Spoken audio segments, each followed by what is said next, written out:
Lantas pemirsa, siapa sebenarnya Ivan Sugianto? Benarkah dirinya tak tersentuh serta memiliki backingan hebat?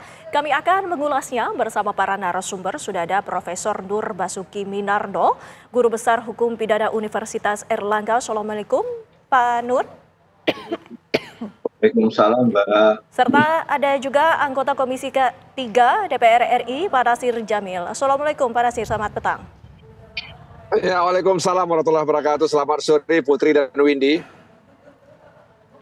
Ya, dan sepertinya pemirsa, kami juga telah berusaha menghubungi pihak Polda Jawa Timur serta kuasa hukum dari tersangka Ivan Sugianto, namun mereka saat ini menolak untuk berkomentar. Kami akan terus mencoba untuk menghubungi kedua pihak. Ya baik, kita menuju ke Profesor Nur Basuki terlebih dahulu. Profesor, peristiwa ini sebetulnya terjadi pada tanggal 21 Oktober dan polisi baru bergerak setelah viral di media sosial. Bagaimana pendapat Anda? Makanya sekarang ini ada semacam adigium ya. No viral, no justice itu. Seandainya kalau itu tidak viral, barangkali penanganannya tidak seperti ini. Apalagi ini korban ini adalah orang yang katakanlah golongan mereka yang kurang mampu gitu kan. Tapi dengan adanya viral seperti ini nampaknya membuat penyidik harus bergerak cepat supaya penyidik itu tadi bisa melaksanakan presisi yang sementara ini didengung-dengungkan oleh pihak kepolisian. Jadi kalau tidak viral barangkali tidak seperti ini penanganannya. Pak Nasir, kami juga mendapatkan informasi bahwa dari pihak keluarga korban ini sempat tidak menyetujui keputusan dari pihak kepolisian yang menyangkakan pelaku ini disangkakan pasal yang berada hukuman penjara di bawah 5 tahun. Bagaimana pendapat Anda, Pak Nasir, menanggapi hal ini? Ya, pertama saya sependapat dengan Prof. Nur ya. Sepertinya ada adagium baru ini, bahwa no viral, no justice. Peristiwa itu terjadi 21 Oktober yang lalu, sekarang baru ada prosesnya. Yang kedua juga, mau tidak mau harus kita katakan bahwa pelaku itu tipikal manusia, sombong bin congkak. Dia lupa bahwa di atas langit ada langit. Yang ketiga, bahwa ya tentu saja dalam konteks ini, ya penyidik bisa juga subjektivitas penyidik, sehingga kemudian menahan si IS itulah ya saya singkat. Oleh karena itu kewenangan untuk menahan itu kan harus kita akui subjektivitas daripada penyidik, dan bisa saja karena ada faktor-faktor lain, apalagi tadi sudah ada indikasi PPATK mengendus kecurigaan terkait dengan kepemilikan uang atau rekening yang dimiliki oleh saudara IS tersebut. Jadi seperti setali mata uang, akhirnya penyidik melakukan penahanan dan mengembangkan bukan hanya soal pasal KUHP saja yang dikenakan atau undang-undang tentang perlindungan anak, bisa saja nanti masuk ke wilayah tindak pidana pencucian uang sebagaimana yang diendus oleh PPATK. Baik, Pak Nasir, kalau kita lihat kan netizen ini kemudian memang memviralkan kasus ini dan juga akhirnya mengulik lebih jauh bagaimana profil dari Ivan Sugianto. Kalau kita lihat di sosial medianya memang seringkali berfoto dengan pejabat dari TNI maupun Polri. Bahkan yang menarik adalah sempat berfoto di ruangan Vice Control Polrestabes Surabaya. Nah, ini kan juga jadi pertanyaan publik, bagaimana kemudian warga sipil bisa berada dalam ruangan-ruangan penting dalam institusi tersebut. Nah, kalau Anda melihat apakah kemudian memang biasa terjadi antara pengusaha, kedekatan antara pengusaha dan juga pejabat ataupun aparat penegak hukum ini dirasa memberikan kekebalan hukum, karena itu yang dirasakan netizen saat ini?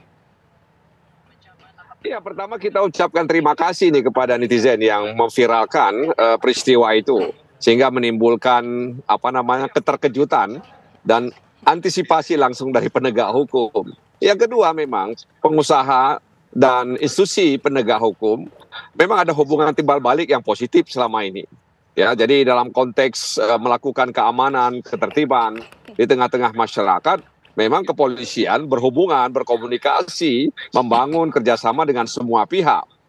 Kalau kemudian pihak yang selama ini terjalin komunikasinya memanfaatkan hubungan itu untuk menampakkan sikap arogansi, bahkan kemudian diendus oleh PPATK, ya, ada kecenderungan bahwa terkait dengan tindak pidana pencucian uang, ya, karena memang PPATK itu kan dia berusaha untuk melihat transaksi keuangan yang mencurigakan, ya kan, sehingga kemudian diblokir oleh PPATK. Jadi sebenarnya hubungan kepolisian dengan semua pihak itu adalah hubungan dalam konteks, ya, menjaga keamanan dan ketertiban di tengah-tengah masyarakat. Jadi kalau kemudian ada orang yang memanfaatkan hubungan itu untuk kepentingan-kepentingan di luar keamanan dan ketertiban di tengah-tengah masyarakat, ya itu berarti pengecualian. Oleh karena itu kita di satu sisi ya berterima kasih kepada kepolisian bahwa hubungan mereka itu tidak mengganggu kepolisian untuk menindak lebih lanjut terkait dengan saudari IS tersebut.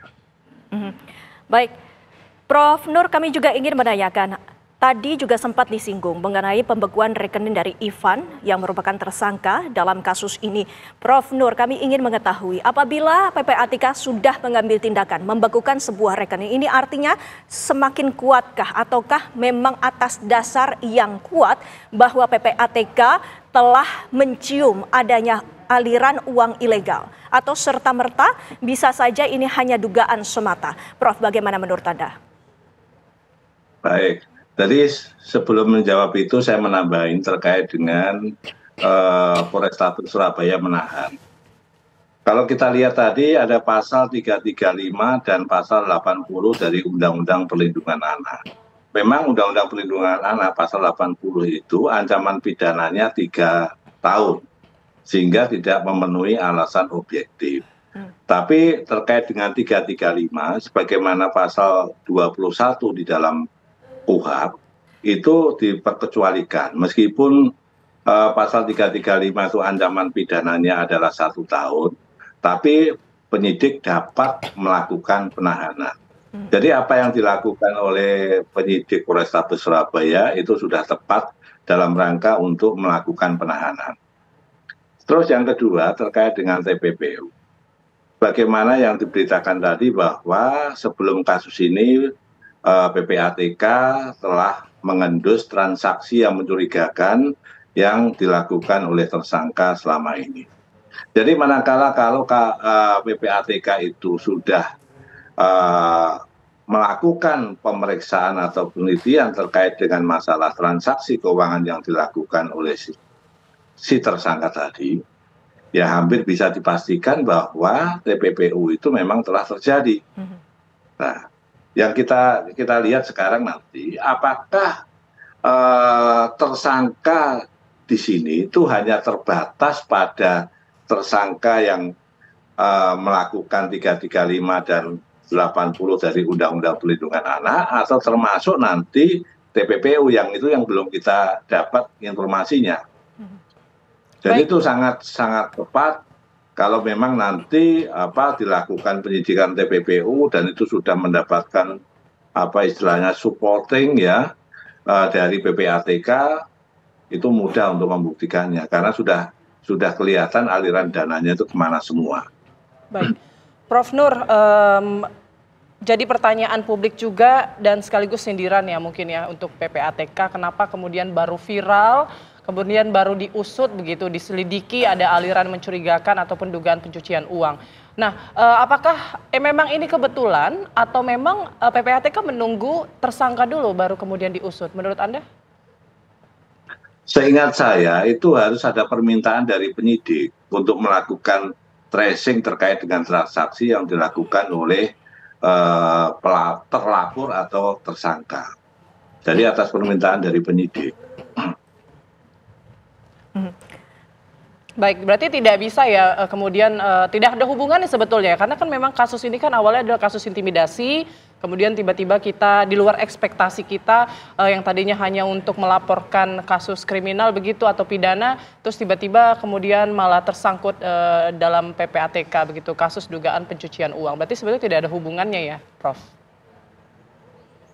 Ya sebetulnya tidak ada hubungannya, tapi manakala kalau nanti informasi dari PPATK sudah menemukan transaksi yang mencurigakan, bisa penyidik membuat yang namanya laporan A1 dari penyidik sendiri yang melakukan laporan polisi itu.